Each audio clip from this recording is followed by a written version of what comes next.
नमस्कार दर्शकों, गरुड़ पुराण अनुसूची के भाग 11 में आपका स्वागत है। आज की प्रस्तुति में हम आपको बताएंगे कि मनुष्य के किन अच्छे बुरे कर्मों से उसका अगला जन्म निर्धारित होता है।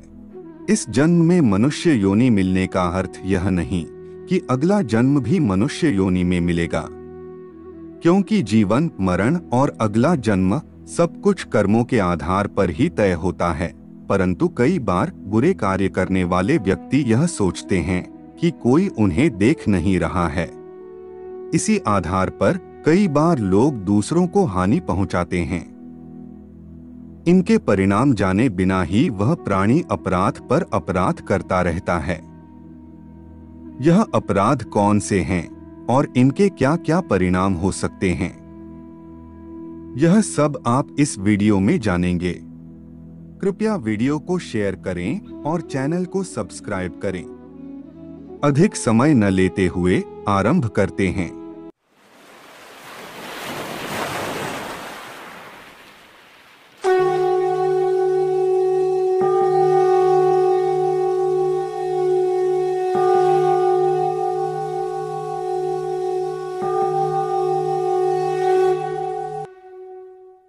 गरुड़ ने कहा, हे सुरश्रेष्ठ, मनुष्यों को स्वर्ग और नाना प्रकार के भोग, सुख, रूप, बल, बुद्धि एवं पराक्रम यह सब पुण्य के प्रभाव से ही प्राप्त होते हैं। कई प्रकार के लौकिक एवं पारलौकिक भोग पुण्यवान व्यक्तियों को उनके पुण्य से ही प्राप्त होते हैं। ये वेद वाक्य सर्वथा सत्य हैं। जिस प्रकार धर्म की ही विजय होती है, अधर्म की नहीं। सत्य की ही विजय होती है, असत्य की नहीं।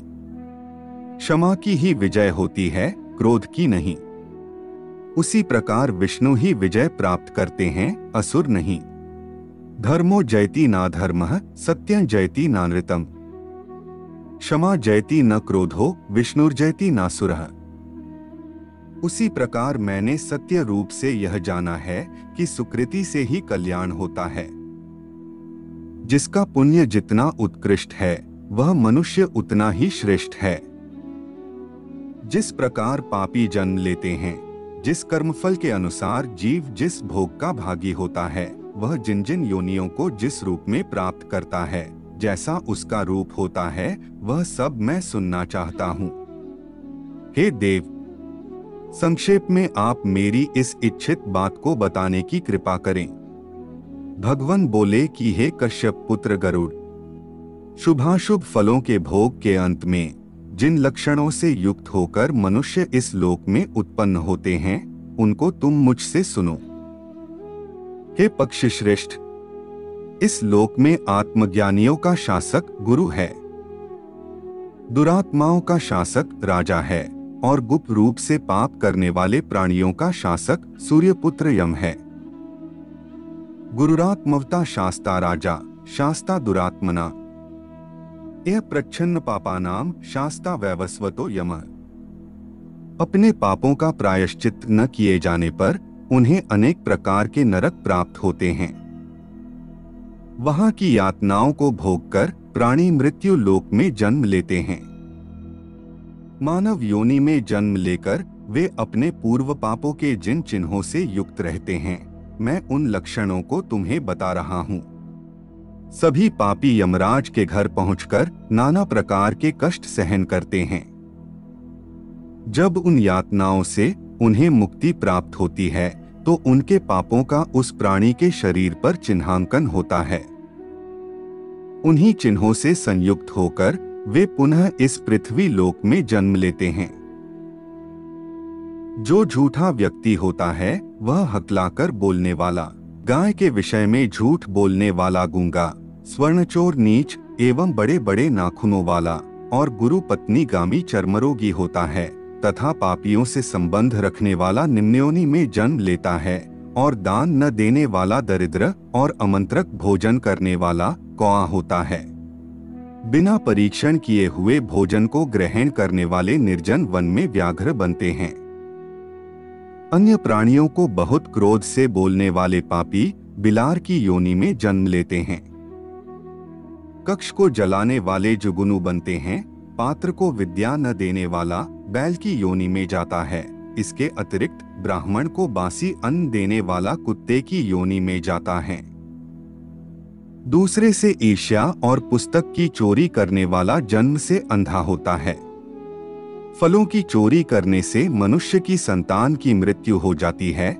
इसके अतिरिक्त वह मरने के बाद बंदर की योनि में जाता है। तदंतर उसी के समान मुख प्राप्त कर पुनः मानव योनि में उत्पन्न होता है और गले के रोग से ग्रस्त रहता है। वस्त्रों की चोरी करने वाला गोह की योनि में जाता है। विष देने वाला वायुभक्षी सर्प बनता है। गुरुपत्नीगामी निश्चित ही गिरगिट की योनि में जाता है। जो व्यक्ति कुआं, बावली, तालाब व अन्य जल युक्त स्थानों को तोड़कर नष्ट करता है, उसका अगला जन्म मत्स्य के रूप में होता है। कोई व्यक्ति प्रतिज्ञा करके ब्राह्मणों को धन या दक्षिणा नहीं देता, वह सियार की योनि में जाता है। चोरी करने वाला सूअर बनता है। जो पुरुष पैरों से अग्नि का स्पर्श करता है, उसे बिलौटे की योनि मिलती है। दूसरे प्राणियों का मांस भक्षण करने वाला किसी न किसी गंभीर रोग से ग्रस्त हो जाता है। पराई स्त्री से गमन करने वाला नपुंसक बनता है। सुगंधित वस्तुओं की चोरी करने वाला दुर्गंधदायक प्राणी की योनि में जाता है। दूसरे का थोड़ा या बहुत जिस किसी भी प्रकार से जो कुछ भी मनुष्य अपहरण करता है, वह उस पाप से निश्चित ही तरह तरह की भोग योनियों में जाता है। हे खगेंद्र, इनके अतिरिक्त भी अन्य बहुत से चिन्ह हैं जो अपने अपने कर्मानुसार प्राणियों के शरीर में व्याप्त रहते हैं।